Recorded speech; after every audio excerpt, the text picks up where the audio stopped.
Welcome to my next Better Call Saul Season 4 episode review video. Before I get into that though, pretty important, if you're not caught up to the point where I am in rewatching or watching Better Call Saul, or you're just not entirely sure, then you definitely need to take the initiative and pay attention to the episode's title, which of course I'll mention as well as put in the description. If that happens to be the case, you find if you're not caught up, it would be my recommendation that you don't watch this detailed review any further to avoid any potential spoilers. And full disclosure, I've already seen Better Call Saul all the way through one time. In fact, I did episode review videos of Season 6 of Better Call Saul, which you can see if you want to jump ahead, if you've already seen all the episodes, right here with about 20 seconds left to go in the video. That'll be my playlist for Better Call Saul Season 6.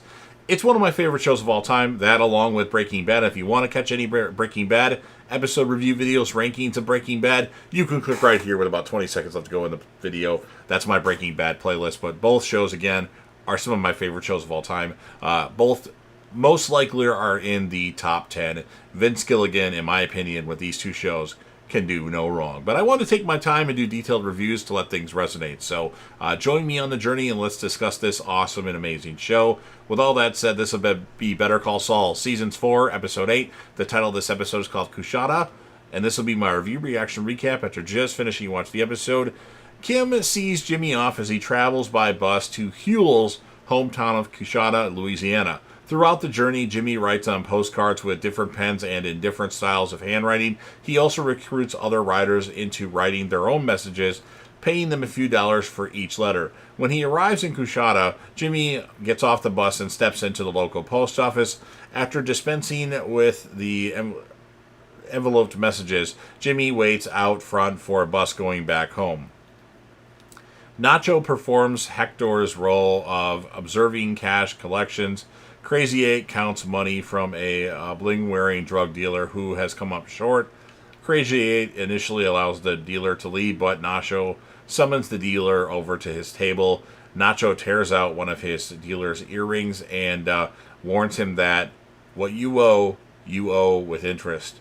After the dealer leaves, Crazy 8 turns around to affirm Nacho's action, but Nacho asks him why he didn't do it himself. Crazy 8 acknowledges Nacho's hint and attends to another dealer that has entered the diner while Nacho watches. After dark, Nacho drives up to an upscale house where two young women are inside watching TV. Without a word, Nacho gives them small bags of crack and retreats to his bedroom. There, he stashes his drug money in a safe in his closet. As he does so, Nacho looks at fake ID cards for himself and his father, knowing that he has an exit strategy.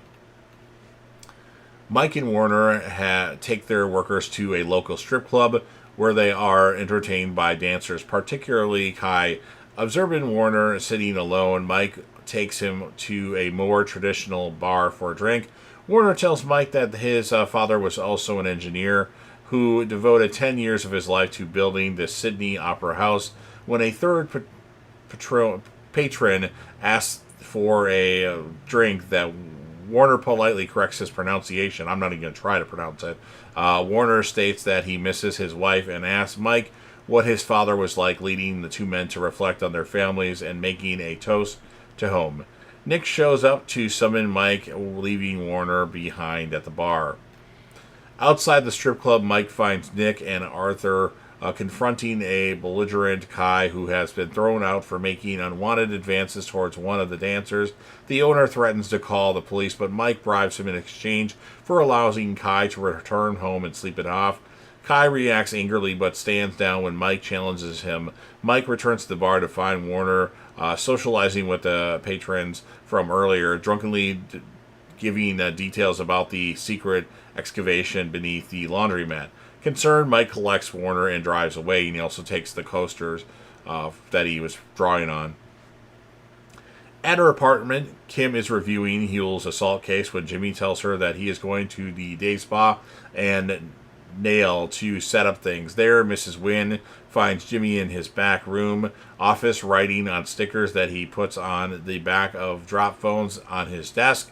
Assuming that Kim is Jimmy's wife and that she's thrown him out, Mrs. Wynn pours him a glass of alcohol and urges him to take her out to a nice restaurant to make up with her. Jimmy, rejects, replies that he thinks that They might be past that. Mrs. Wynn lets Jimmy keep the bottle as she leaves. Kim arrives at the courthouse with a team of lawyers to meet with the ADA Erickson. Kim seeks to have Huell's charge reduced to simple battery and have his sentence reduced to several months probation with time served. When Erickson refuses, Kim's associates file several motions to collect evidence corroborating Huell's version of the events, signaling that they are willing to begin civil rights litigation on Huell's behalf.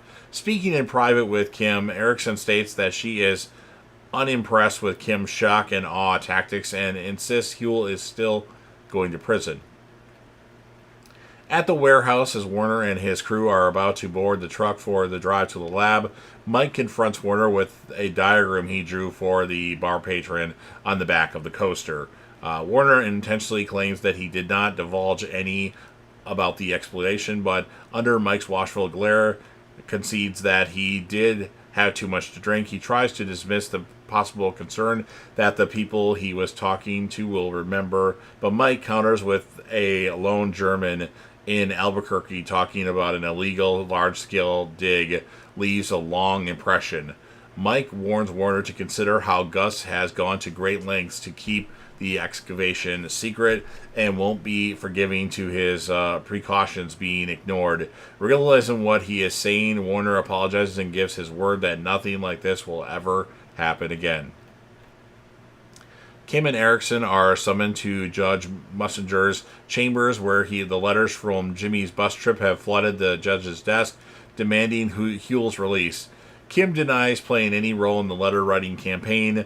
Mussinger, exasperated by the volume of letters and the prospect of threatened from these people from Coushatta coming to pack his court, demands that the two women resolve the case without causing a circus. Erickson returns to the DA's office and orders her people to comb through Huell's file. Reading the letters, she phones one of the authors, who claims to know Huell from her church in the town in Louisiana. And then one of her people finds a website for the church which is raising funds for Huell and shows photos of him in various social and charitable roles. What Erickson doesn't know that she's actually speaking to the drama girl, speaking to her on a drop phone. Jimmy and the other two members of Joey's film crew are in Jimmy's backroom office, where a bunch of drop phones have been set up to help make the letters look real. When Erickson calls the church, Jimmy takes the call on another drop phone with an organ music playing, CD playing in the background. Pretends to be Huell's pastor and spins a yarn about Huell rescuing elderly people from a church fire. When Erickson finally just gets exasperated and fooled by the rules, stop making calls on their drop phones, Jimmy gives the film crew instructions on how to answer them as he leaves the office. Jimmy arrives at the courthouse and sees Kim negotiating with Erickson in a courtroom. Outside, Jimmy follows her into a stairwell and asks her how things went. Kim swiftly shoves him against a wall and passionately kisses him.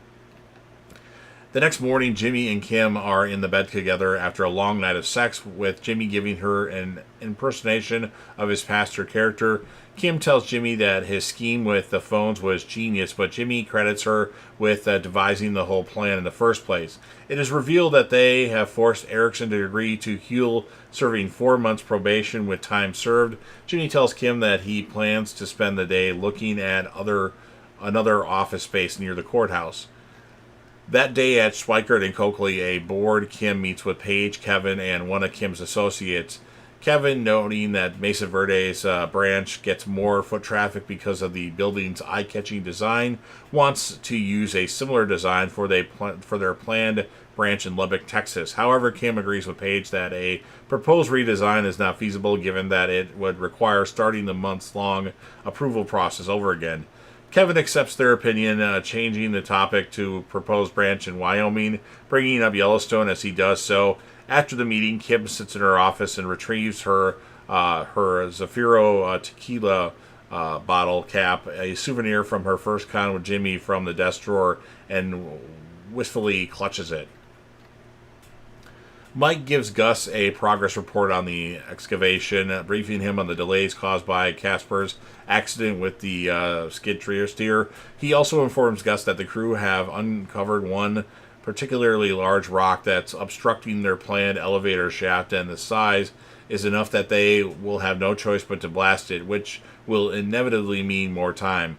Gus changes the subject to Warner, having already been informed by Mike about the incident at the bar. Mike assures Gus that it won't happen again and will keep him under guard, but Gus eyes him skeptically.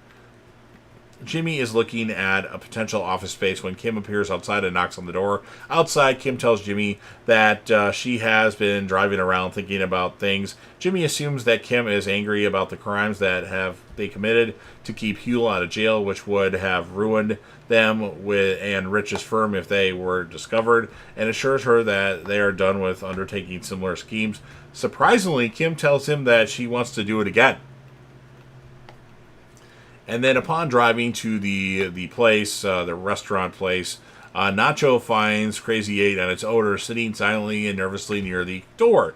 Nacho finds that a new individual has come and is back in the kitchen cooking Mexican food while listening to loud music.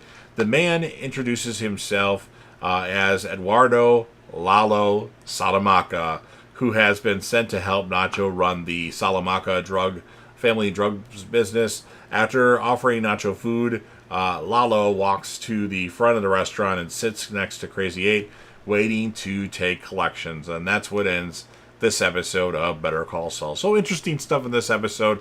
I'm going to score the episode an 8.4 out of 10. Kim is my female character of the episode, and Mike is my male character. Obviously, Jimmy is the character of every episode. But aside from him, we got to find somebody else. But fun stuff here. We get our first introduction of Lalo Salamanca, who will prove to be a very interesting character for the rest of the series. So you've heard everything that I have to say. Now it's your turn. If you're a fan of Better Call Saul, Breaking Bad, or El Camino, and you want to help me out with the YouTube algorithm, please consider Hulk smashing the like button, share the video with a friend, put this video on any one of your social media platforms. Don't forget to sound off in the comment section about what your thoughts are on this episode of Better Call Saul. What would you rate it? Who would you choose as a character or characters of the episode besides Jimmy? What would you rate the episode, obviously? And then remember to click right here for my Better Call Saul Season 6 reviews if you want to jump ahead. Breaking Bad content right there. And then last but certainly not least, don't forget to hit that sub button. You're watching the video anyway. Subscribe to the channel, join the team, share your damn support, and be a part of something special. And you never know what you're going to see on JDEP TV.